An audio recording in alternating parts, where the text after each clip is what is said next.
Notes. Get ready to find this part of their notes. I want you to try the first three problems. I'll come and see where you're at. Try the first three. These are straight from the AccuPlacer. Just see where you get. If you get them right, great. If you get them wrong, don't worry about it. Okay, let's check it out. Okay, it's okay to be confused. Let's figure it out. It says which is true. It looks like it's ordering these from least to greatest.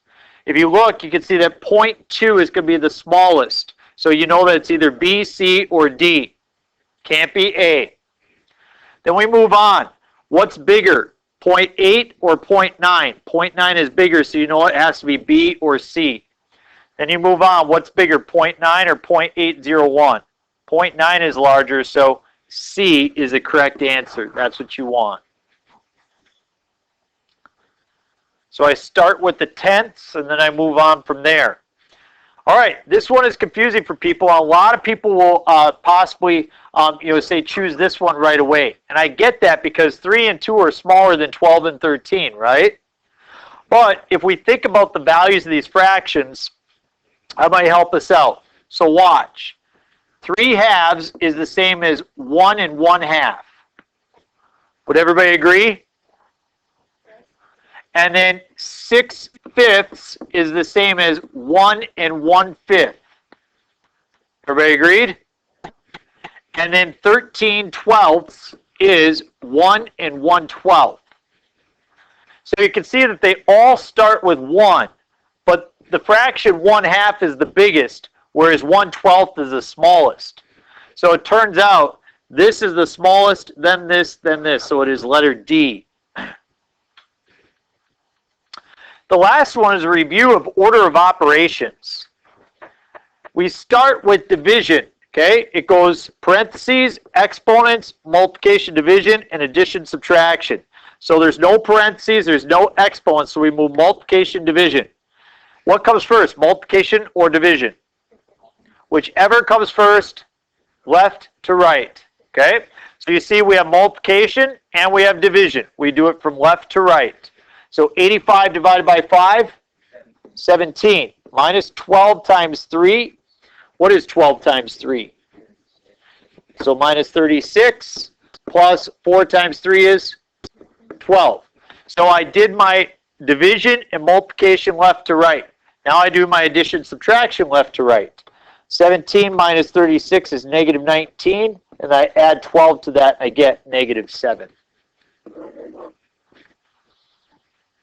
So today our goal is to be able to deal with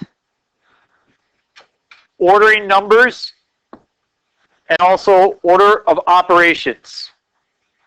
So flip back one page in your notes. We're going to go over this front piece and you're going to be ready to work on your assignment.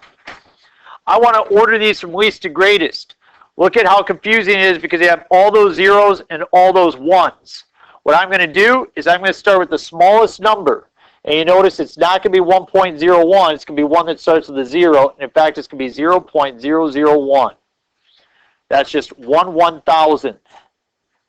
Then I got these two. Which one's smaller, 0.101 or 0.11? Which one's smaller? 101.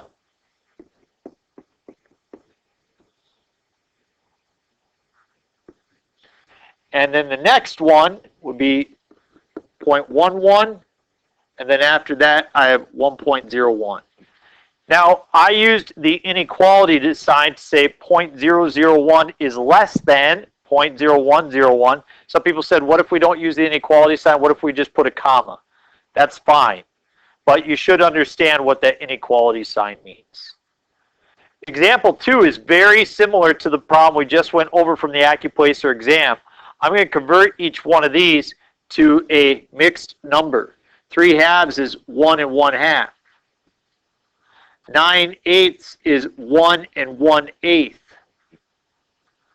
5/4 is 1 1/4. And 199 is 1 199.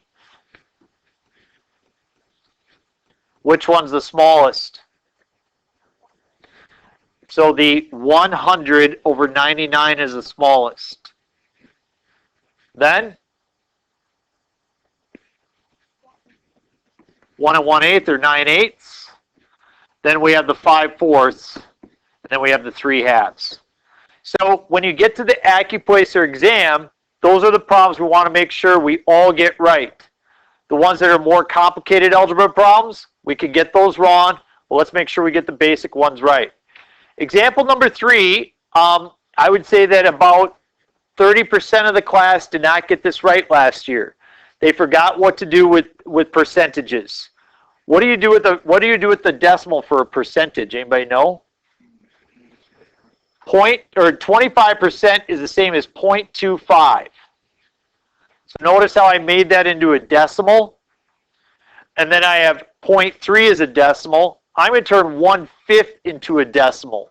So everybody agree that 1/5 is the same as 2/10? So what would 2/10 be as a decimal? 0.2. So notice as I label from least to greatest, 1/5 is going to be the smallest. The next one in order will be that 25%, and then 0.3.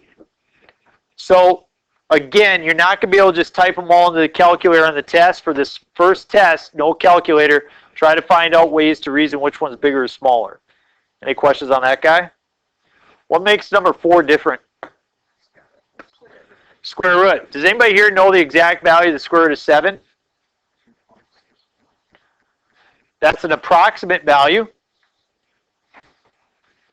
The decimal goes on forever, doesn't it? I don't know what the exact value of the square root of 7 is, but I do know it's between what 2 integers?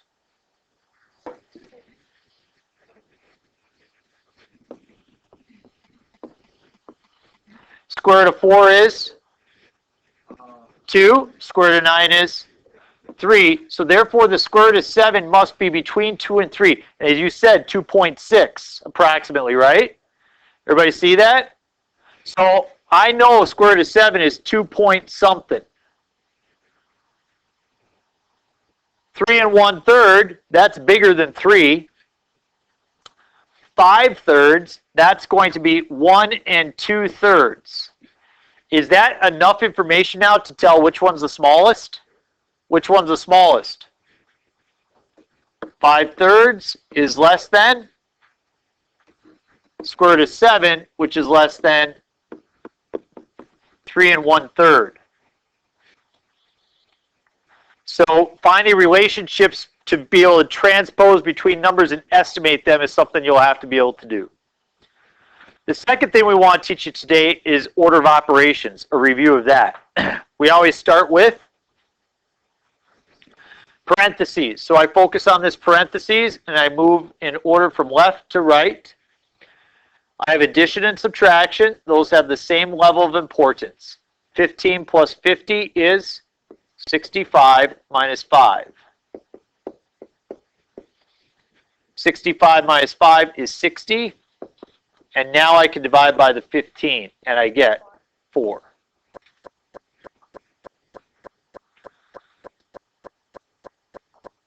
Example number 2, I start with the parentheses. I get 10 plus 12 divided by 6.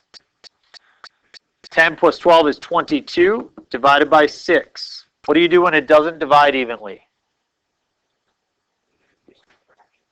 Yep. Somebody say it. Yeah. Exactly. Thank you. So I did that incorrectly on purpose to see if I could lead you guys down the wrong path. When we have this, we don't add, do we? We divide. We take 12 divided by 6 is 2. So you get 12 out of that. Got to do your division before you do your addition. People might be tempted to do the 8 minus the 6 is 2 right there, huh? Can't do that yet, can you? What do you have to start with? 10 plus 8 is? 18 times 8 minus 6. All right, so I got 18 times 2 is 36. No, you can't subtract the 8 and the 6. What do you have to do first? And everybody knows 18 times 8 is 144. I won't give you big numbers like that on the test. Subtract them, I get 138.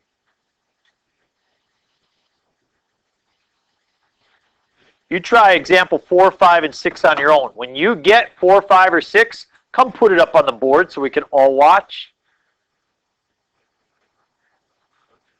I think she called dibs on number 5, right? You want number 5?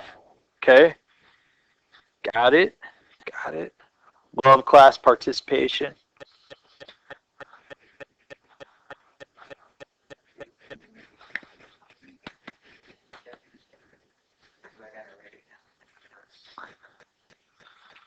Looks good to me. I like it. You want to come put it up? Show your work. The last one together. These first two are correct. You should get 102 and 48. The last one, I start moving left to right. I have 10 divided by 5 is 2 times 2 minus 6 plus 4 times 3. 2 times 2 is 4 minus 6 plus 4 times 3. So I've taken care of the parentheses. Now I multiply 4 minus 6 plus 12. 4 minus 6 is negative 2 plus 12 is, in fact, 10. 10, 10, 10. Any questions? Okay. It's a review of order of operations as well as ordering numbers. We just have 3 lessons for this first unit, which means we'll finish the next one tomorrow, which means we'll be ready to test on Friday. Okay? Be a very short test over 3 things. We'll spend Wednesday and Thursday doing some acupuncture practice and some review for it to make sure you're ready to go.